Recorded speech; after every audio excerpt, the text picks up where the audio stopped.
அனைவருக்குமே வணக்கம். சற்று முன் கிடைத்திருக்கக்கூடிய ஒரு மிக மிக முக்கியமான செய்தி ஒன்று வெளியாகியுள்ளது. சற்று முன் குற்றவாளி கொடுத்த வாக்குமூலத்தால் உதயநிதி அதிரடி கைது. இது மாதிரி பார்த்தீங்கன்னா செய்திகள் வெளியாயிருக்கு. ஸோ அதனால் பார்த்தீங்கன்னா அண்ணாமலை பல்கலைக்கழகத்தில் நடந்த சம்பவத்தினால பாலியல் விவகாரத்தில் சிக்கிய திமுகவை சேர்ந்த அமைச்சர், திமுகவை சேர்ந்த பிரமுகர் பார்த்தீங்கன்னா அதிரடியாக குற்றவாளியாக கைது செய்யப்பட்டிருக்கார் இல்லையா? ஸோ ஞானசேகர் அவர்கள் கைது செய்யப்பட்டிருக்காரு. ஸோ இதைத் தொடர்ந்து குற்றவாளி ஞானசேகர் அவர்கள் கொடுத்த வாக்குமூலத்தால் இப்போ உதயநிதியுடைய கதை ஒட்டுமொத்தமாக முடிந்திருக்கு. ஸோ அதனால் பார்த்தீங்கன்னா இப்போ அதிரடியாக கைது செய்யப்பட்டிருக்கக்கூடிய நிலையில் பார்த்தீங்கன்னா இவங்களுக்கு அனைவருக்குமே தண்டனை பலமாக இருக்கும் அப்படின்ற மாதிரி தான் உச்சநீதிமன்றம் தாமாக தான் இந்த வழக்கை விசாரணைக்கு எடுத்திருக்காங்க இல்லையா? ஸோ இதனால் அவருக்கு குற்றவாளியாக கைது செய்யப்பட்டிருக்கக்கூடிய ஞானசேகர் அவர்களுக்கு பார்த்தீங்கன்னா மரண தண்டனை விதித்திருக்கக்கூடிய நிலையில் இப்போ அதிரடியாக அவர் கொடுத்த வாக்குமூலத்தால் தான் இப்போ உதயநிதி ஸ்டாலின் அதிரடியாக கைது செய்யப்பட்டிருக்காரு. ஸோ இதை பற்றி இந்த வீடியோவில் பார்க்கலாம். ஸோ அதுக்கு முன்னாடி நம்ம சேனலுக்கு இப்போ தான் நீங்கள் முதல் முறையாக வந்திருக்கீங்க அப்படின்னா மறக்காமல் நம்மளுடைய சேனலை சப்ஸ்கிரைப் பண்ணி சப்போர்ட் பண்ணுங்கள்.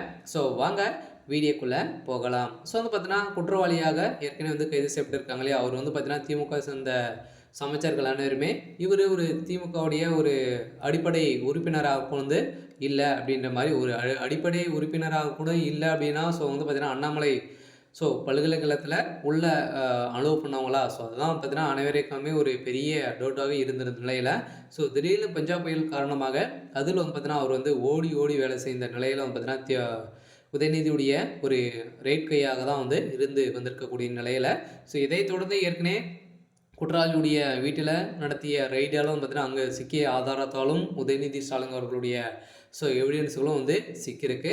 அந்த எவிடன்ஸ் அடிப்படையில் தான் பார்த்தீங்கன்னா இப்போ அதிரடியாக உதயநிதி ஸ்டாலின் கைது செய்யப்பட்டிருக்காரு.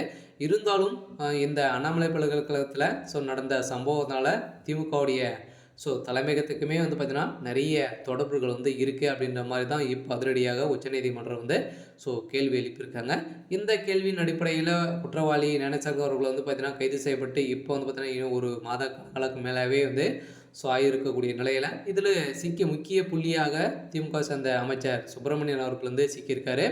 அதனால் பார்த்தீங்கன்னா அவர் பேசிய அனைத்து வீடியோ கால்கள் மூலமாக பார்த்தீங்கன்னா அந்த பெண்களுக்கிட்ட வீடியோ கால் செய்து கொடுத்த ஞானசேகர் அவர்கள் அனைத்து வீடியோக்களும் பார்த்தீங்கன்னா சேவ் பண்ணி வச்சுருந்த நிலையில் பார்த்தீங்கன்னா இப்போ உதயநிதிக்கும் திமுகவுடைய தலைமையகத்துக்குமே பார்த்தீங்கன்னா ஒரு மிகப்பெரிய இடியாக தான் விழுந்திருக்கு. இந்த ஆதாரத்தின் அடிப்படையில் தான் பார்த்தீங்கன்னா குற்றவாளி கொடுத்த வாக்குமூலத்தால் அதிரடியாக உதயநிதி ஸ்டாலின் அவர்கள் கைது செய்யப்பட்டிருக்காரு. அதனால் அவர் துணை முதல்வர் ஆனதிலிருந்தே ஒரு மிகப்பெரிய பிரச்சனைகள் தான் இருந்து வருகின்ற நிலையில் இருந்தாலும் இப்போ அமைச்சர் துரைமுருகன் அவர்களுக்கும் உதயநிதிக்குமே ஒரு வாக்குவாதங்கள் ஏற்பட்டு வந்திருக்கும் நிலையில் திமுகவே இரண்டாக முடியக்கூடிய நிலைமை போயிருக்கு. சரி, ஓகே. இன்னைக்கான அப்டேட் இது தான். மறக்காமல் நம்மளுடைய சேனலை சப்ஸ்கிரைப் பண்ணி சப்போர்ட் பண்ணுங்கள். தேங்க்யூ.